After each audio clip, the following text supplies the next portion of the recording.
Hello everybody, welcome back. I know the question that's in your mind. You want to know how I determine royalty rates in a collaborative research agreement. Well, do I have a treat for you. Dave Weiler, a very old friend who's been doing this for 30 years, has agreed to come and describe to you the different ways that people determine royalty rates. Dave, I'm going to hand it over to you. I've been invited here to simply address how to determine a royalty rate in a license agreement, which is extremely difficult and requires a lot of negotiation. But my name's Dave Weiler, and I've worked valued intellectual property for over 30 years in our consulting practice, the AUS Consultants, in the valuation and depreciation group. And I'm the founder of the Royalty Source Intellectual Property Database Custom Search Service. Back in 1997, I came up with the idea that we should provide this information to others in the valuation business, and been doing it ever since. And just recently, we've introduced an online version of the royalty rates database, and under the new brand Ipsio, and that you can control your own search from online using keywords under that particular website. I want to introduce how to determine a fair royalty rate in a license agreement, which is an extremely difficult task because so many factors influence the royalty payment. Those factors can range from macroeconomic factors to contract language. Let's take a look at some of the contract language that's going to impact the payment of royalties. As you can see, I've broken those contract language down into a few bullet points here between the scope of the license and the financial aspects. So these just give you an idea of some of the elements that are going to impact a royalty rate payment or determination. I want to focus on the economic benefits of exploiting the intellectual property here. That's what we're interested in, and how that intellectual property benefit is split in a license agreement. Obviously, it's split between the licensor and the licensee, and the licensee pays for the rights to use the scope elements. And obviously, the licensee pays a royalty to the licensor for the use of the rights granted. And the economic benefit of exploiting the IP is also the source of the value of the intellectual property. Turning intellectual property into income, or the exploitation, requires more than just a simple patent license rights granted by the licensor. It requires a complementary group of assets typically brought to the table by the licensee. And as you can see, the sum of those two assets equal the enterprise value. So these complementary assets need to be introduced into the equation in order for exploitation of the intellectual property. Let's talk about royalties from the sense of a licensing transaction and negotiation, and then we'll look at some models on how to get our arms around a royalty payment. Here we're sitting at the negotiating table, the licensee and licensor, and what's on the table here in the transaction are the rights to the technology, royalty payments, and the risks that are going to be shared between the parties. So these are the areas I want to touch upon next to help understand how to move forward in determining a royalty payment. Let's talk about the rights. Almost every clause in the license agreement has some economic weight. And here's some examples of the licensed rights. Obviously, the license grant, the exclusive or non-exclusive rights, territory restrictions, you can read them. But there's really no formula to measure the impact of these rights granted. You can only get a general feeling of the direction of the royalty payments and how to adjust for the magnitude of these license rights or the lack of the license rights. So for example, if we look at patents versus know-how, patented technology license may garner a higher royalty payment versus a lower royalty payment for just unprotected know-how. But again, There's always exceptions, and here I point out that the Coke formula or the trade secret might be as valuable as as a patent right. Again, exclusivity, just a feel for direction again and magnitude, a change in royalty payments.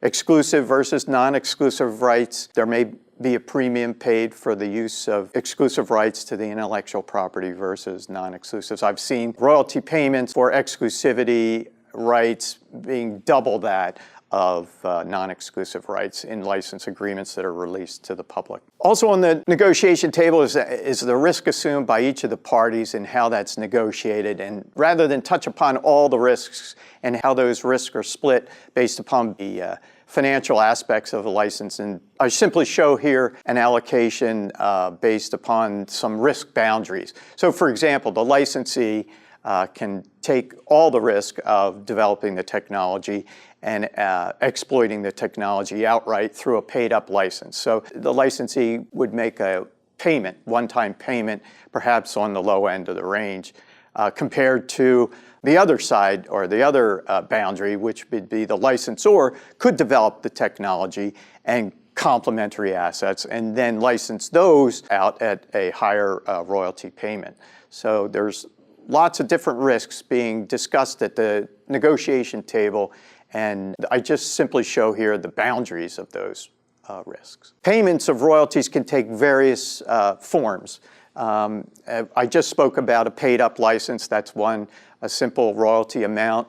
Again, that would be one end of the boundaries of royalty payments. The other could be a running royalty based upon some measure of sales, some percentage of sales, which we'll talk about in a few minutes. Others, there's so many different ways to take that economic benefit and split it between different payment vehicles or payment methods.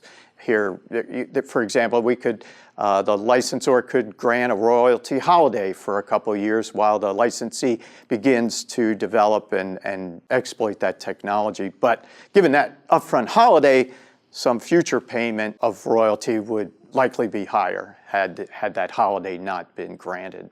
So there's just, again, some boundaries. So let me just summarize what I've tried to get across up to this point. We need to focus on the economic benefits of the exploitation and of the intellectual property. And here, that's the basis for the intellectual property value. And the economic benefits, again, are shared between the parties of a license, the licensee and licensor. And based upon the scope of the license, the financial aspects of the license, the risks assumed. So the size of the economic benefits flow to the size of the party's contribution to the exploitation. In my previous slide, I indicated that complementary assets that are brought to the table by the licensee are of substantial benefit to the agreement. Again, just a review, the license controls the allocation of value, and obviously income from all reasonable expectations from the intellectual property obviously creates value, and then license document then splits the value between the licensee and licensor based upon payments for the use of the rights. Just to reiterate, it's a payment for the exchange of rights or the sharing of the economic benefits of the exploitation of the intellectual property. Again, the relationship of value and royalty, obviously the higher the economic income or from the exploitation of the IP, the greater the value of the IP and the higher the royalty payment and vice versa. And you can see there the relationship between income value and royalty. So let's talk about now the methods or approaches that we can use to develop a royalty payment. There's three methods that I'm going to look at. One is the cost approach, market approach, and income approach. So there's three different approaches. But I also want to talk about the rules of thumb. And likely these rules of thumb have been developed over time, reflect some analysis using likely an income approach or a market approach. I've listed here 4 rules of thumb. There's probably more, but the most popular is the 25% rule. But it introduces an important part of royalty payments, and that's the sharing of the economic benefits. So in this particular case, the 25% rule simply is 25% of the expected profits of the enterprise which is the licensee's enterprise using the IP, would receive as a royalty payment. So the licensor would get 25% of the expected profits. So an example of that would be if you have a 20% profit margin and 25% of that profit margin, that equals a royalty payment of 5% of sales and needs to be shared based upon the contributions and the asset contributions and of the parties and the risk assumed and the financial aspects and the scope of the license. Here I've addressed two other rules of thumbs, one industry norm and 5% of sales. What I've done here is extracted information from our Royalty Source intellectual property database or a royalty rates database and simply looked at 15 different industries and calculated measures of central tendency and some interquartile ranges that reduce or eliminate some of the outliers of the group. And you can see these are, I'll call them industry norms. I'll call them industry norms, but also application of these industry norms, or what if your profit margin was higher than 20%? So if the industry norm is a 20% profit margin and your profit margin is 30%, then for example, 25% of 30% would be 7.5% royalty. So you would obviously need, as a licensor, higher compensation given the enhanced profitability. So using these industry norms are great and useful to establish boundaries and guidelines and checkpoints to make sure that your analysis makes sense. You'll also see that over the 15 different technology areas, I've summarized the industry and it came up to 5%. So the 5% rule rules, I guess, in terms of a rule of thumb. Looking at the cost approach to development of a royalty, I've never seen it used. Set a royalty, recoup the cost of developing intellectual property doesn't seem reasonable, and it's not reasonable because most people focus on the economic benefit that can be derived from the exploitation of the intellectual property.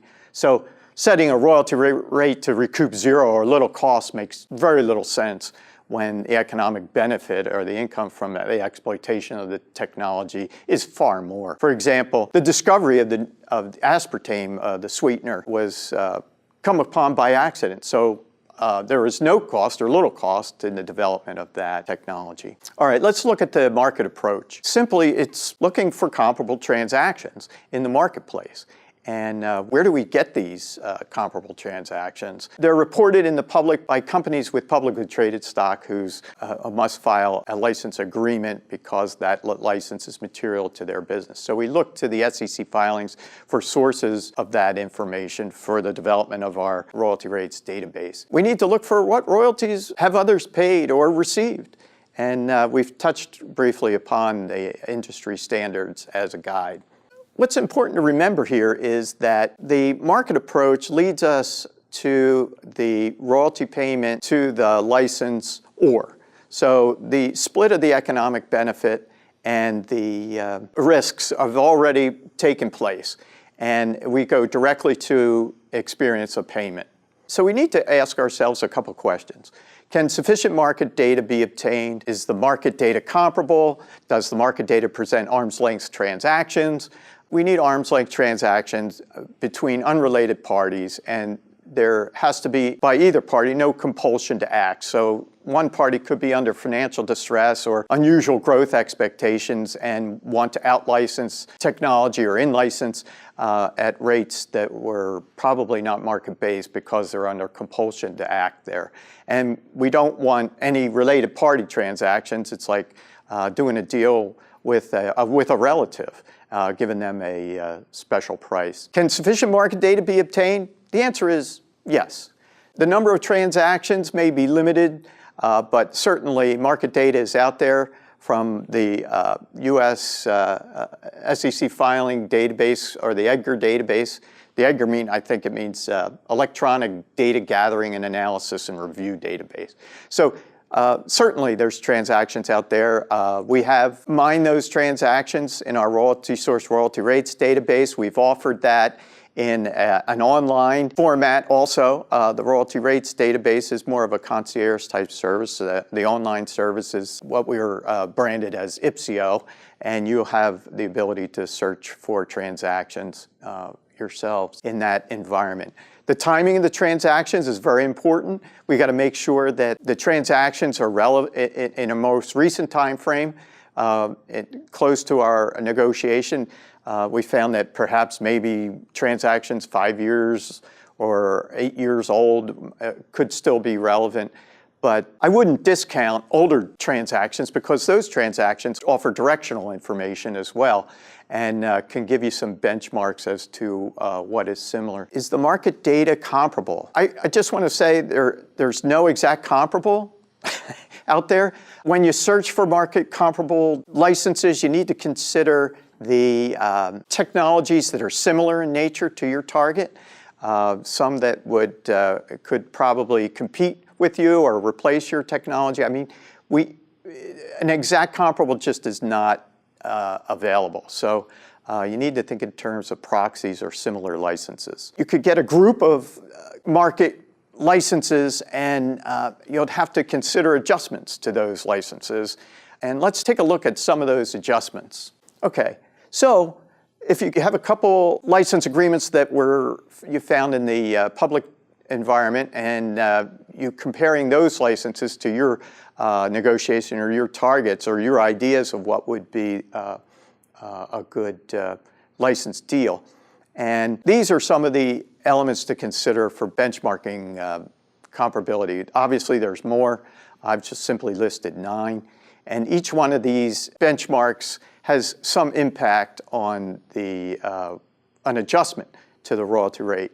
So, for example, if you're considering an exclusive license and the market comparables are non-exclusive, you may want to consider an upward movement or adjustment in the royalty for the exclusivity portion. Again, it's be negotiated in your licensing negotiation. Technology bundled versus a simple naked patent license. So a technology bundle, the comparables may include technical know-how or some trade secrets as well as the patented technology, whereas you then have to consider if you're licensing a naked patent, perhaps there would be a downward adjustment to the royalty payment. So those are some of the elements that you need to think about in considering benchmarking comparability to your particular situation. Here, again, this is from our Ipsio Royalty Source Royalty Rates database. It's just an example of an abstract that details the scope and the financial aspects offered in public filed license agreements. It's in a simple format you can take a look at and use it in your benchmarking analysis. Here I've focused on stent and catheter related technology. Just to get a feel for numbers of transaction, again, we've searched the database and come up with a bunch of different stent and catheter related technologies to use as benchmarks. And we've arrayed the data and shown some measures of central tendency, such as an average or median. We've eliminated the outliers on using an interquartile range calculation. In those litigation settlements, entire economic benefit is captured, so the royalties may not be appropriate in a sharing situation using a market approach, so we could eliminate those. Again, upfront fees, we touched earlier on payment methods of royalties, so the entire economic benefits could be split between a running royalty and an upfront fee. So if you're negotiating simply a running royalty, you may want to make an adjustment to the royalty rate on an upward basis to recognize no upfront fee.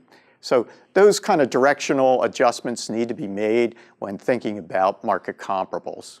Let's talk about the income approach here. We've spoken a lot about economic benefit, and we've talked about the economic benefit as to the licensee's business.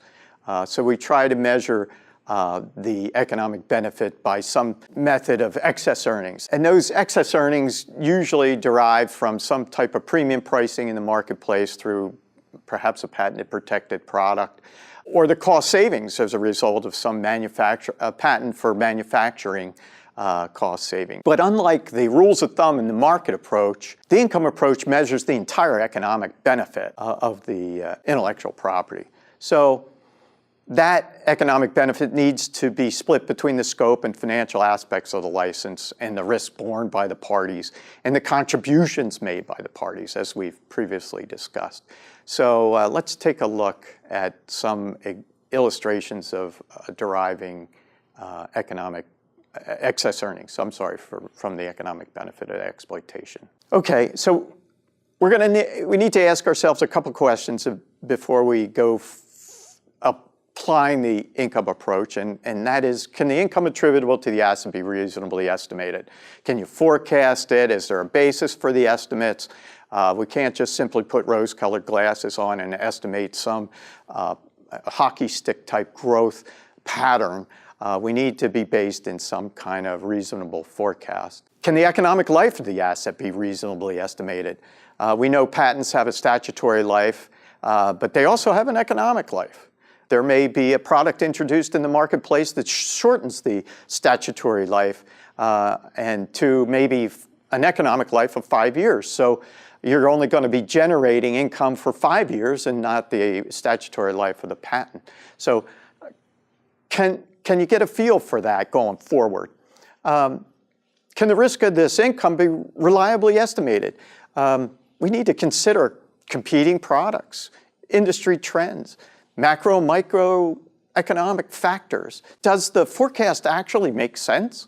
We got to make sure that we are grounded in some reasonable logic in making those forecasts. I'm going to talk about 3 different excess earnings methods, and some are simple and some require special knowledge, and 2 of them are what I'm going to term as a with and without approach. But we'll touch on that. But let's look at this one. This is simply a profit differential. We're looking at 2 companies with the same complementary assets or contributory assets, except one company has in-house patented technology and the other one doesn't. Here I've just called it technology company and contract manufacturer.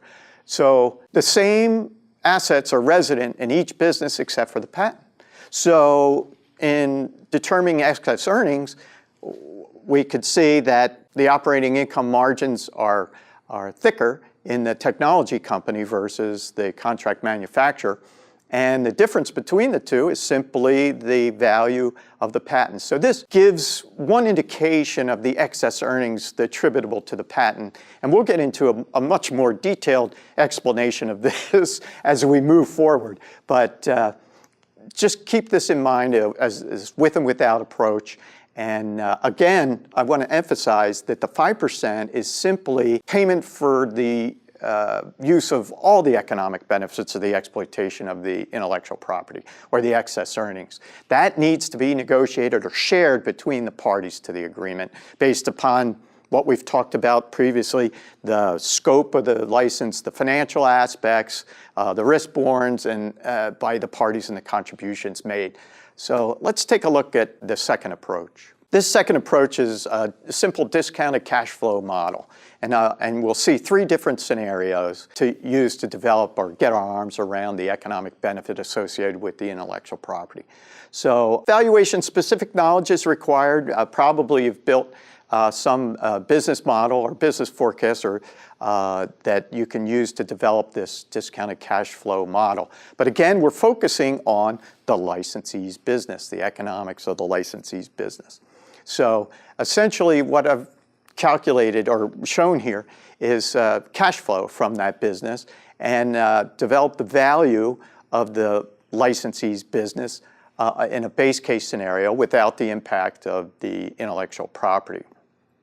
And I'm sure you're familiar with discounting and the weighted average cost of capital. I've used 12% there, but we'll touch upon that going forward. Essentially, I just want to emphasize right now that the value of the licensee's business without the intellectual property is roughly $11 million.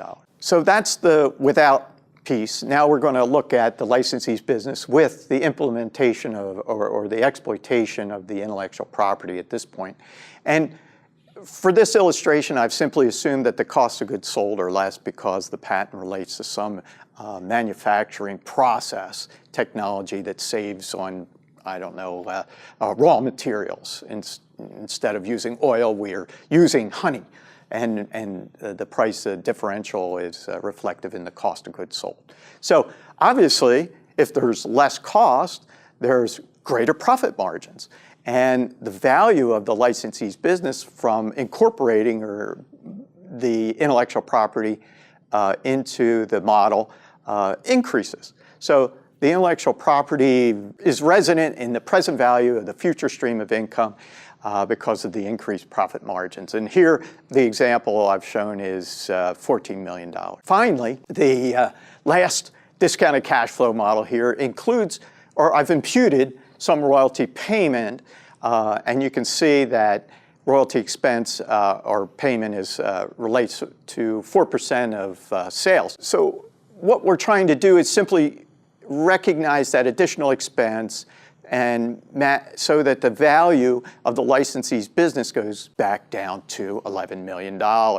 So again, we've have the with and without example, and this 4% needs to be, again, split between the parties to share, based upon the scope of the license and the financial aspects of payments and the risks and the contributions made by the party. Perhaps it's a 50-50 split, but that needs to be negotiated. I don't know of any mathematical formula that enables that split. It's a negotiation. In the discounted cash flow analysis, I discounted the rate of 12% of weighted average cost of capital. I just thought that this would be a refresher for everyone to understand the components that are necessary to calculate the weighted average cost of capital. The market value of the equity and the debt used to finance in my example, the licensee's business. We could assume it's a medical device manufacturer. But essentially, this reflects the risk of achieving those estimates and market capital cost rates. So there's plenty of information on the internet that discusses this esoteric point, but you just need to know that it's out there and you can have access to it relatively simply. Again, this method requires many assumptions, detailed knowledge of valuation principles, and I'll try to make it as simple as possible. I've already simplified the presentation because typically this method is, this allocation of earnings method is a multi-period model like we saw with the discounted cash flow analysis. And some of the parameters that we need just to step off in the right direction with this analysis are the enterprise value that you can see, and that WARA and the debt-free net income, as you can see on the amount of the return column. So these are the starting points to the analysis. So the enterprise value we've developed back in the discounted cash flow analysis with the exploitation of the intellectual property before any royalty payment. So again, the numbers don't match exactly, but for this is a great illustration of all the points up to this juncture. So the enterprise value is $14 million. The return on assets is close to our weighted average cost of capital. As you can see, it's 11.8%, and the income we've seen in the previous slides. Essentially, we need to identify 4 different elements in order to apply this approach. First is we need to look to the licensee's business and understand the complementary assets that are brought to the table. And I've listed those down the left-hand side. Net working capital can be considered cash, tangible assets, intangible assets, other intellectual property, trademarks. So we need to understand those assets that make up the licensee's business. The next step gets even more esoteric, where we have to develop the value related to those assets. So we need to apply cost market income approach to value and to develop those asset values. So we've taken a stab at that and presented those values. Then value times the return rate on those assets gives us the income that we're looking for to make to adjust that net income down so we can identify the excess earnings to the intellectual property or the patent. So how do we select these return rates on assets? Well, again, it's based on judgment, and there's parameters that we can use as a guide. So for example, if you think about net working capital, which is simply current assets minus current liabilities, but think about it in terms of cash. And investment in cash is relatively risk-free. So you need to use a low return rate on that particular asset. So in this example, I've used Treasury security return rate because cash can be transferred or among different businesses in liquidation. It's very easily redeployed. So it has a lower risk. In case of tangible assets, well, we're getting a little more risky here because we're thinking about manufacturing equipment, lab equipment, if my example here of a medical equipment manufacturer. Those assets can be redeployed in other businesses, so an investor in those assets should feel relatively comfortable that they can be redeployed somewhere else. But the majority of the time, those assets are financed with some type of debt capital, or maybe some mix of equity and debt capital. But again, so I've selected a debt cost rate here of 10% for those tangible assets. Intangible assets, now we're even getting further into esoteric or valuation methodologies. Intangible assets, it could be a workforce, it could be contracts with suppliers, could be the indeterminable goodwill. So there's some high risk in the redeployment of those particular assets. So we need to recognize that increased risk by applying a higher return rate on those particular assets. And then I've also listed some intellectual property asset values and returns on those. So again, goodwill is very intangible. There's some estimates out there. There's some purchase price allocation data in public documents that appraisers have estimated. Goodwill could be maybe 20–30% of the value of the enterprise. There's premium paid every day in the marketplace in acquisitions over everyday stock prices, maybe 20%, 30% again, could be an indication of the value of that goodwill. But again, it's a difficult value to get your arms around, but we can use some of the checks that we're going to talk about to make sure we've got the asset values close and the return rates on those asset values are reasonable. So essentially, it's a simple mathematical calculation at this point. It's just asset value times the return rate on those assets and to develop the amount of the return. And then we simply subtract that return from the income to identify the excess return or the excess earnings attributable to the IP, and in my example here is the patent. And then since royalty payments are on a before income tax basis, we need to adjust that upward by a tax rate, I've assumed 40%. So we've actually identified the excess earnings after attributing returns to the other complementary assets. And simply relate that to some measure of sales, the sales of the licensee's sales, and we get 3.6% indicated royalty. And again, that royalty is reflective of the entire exploitation of the intellectual property, the economic exploitation. So it needs to be split. So again, that's on the table for negotiation. Could be split based upon the scope of the license. Could be split based upon the different payment methods. But we've got our arms around it. So let's look at some checks here to the reasonableness of this allocation of earnings approach. This is a simple check. If you think about the cost of capital and what I call the weighted average return on assets, or WARA, if you think about that return in terms of a balance sheet, they have to equal. So assets equal liabilities and capital. So the weighted average cost of capital needs to equal the weighted return on assets. So this is one way to summarize and make sure those values make sense and your selection of your return on those assets makes sense.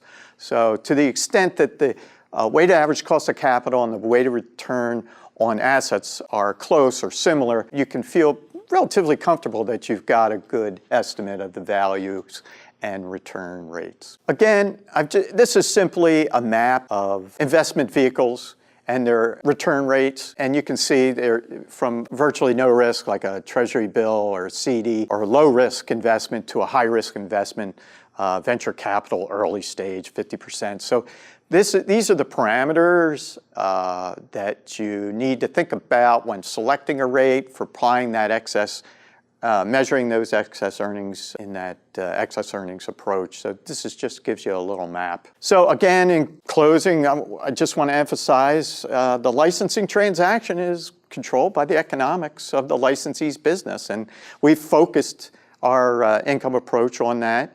On the licensee's business. Unless, of course, you're one of these famous folks and you can control your rights of publicity and trademark license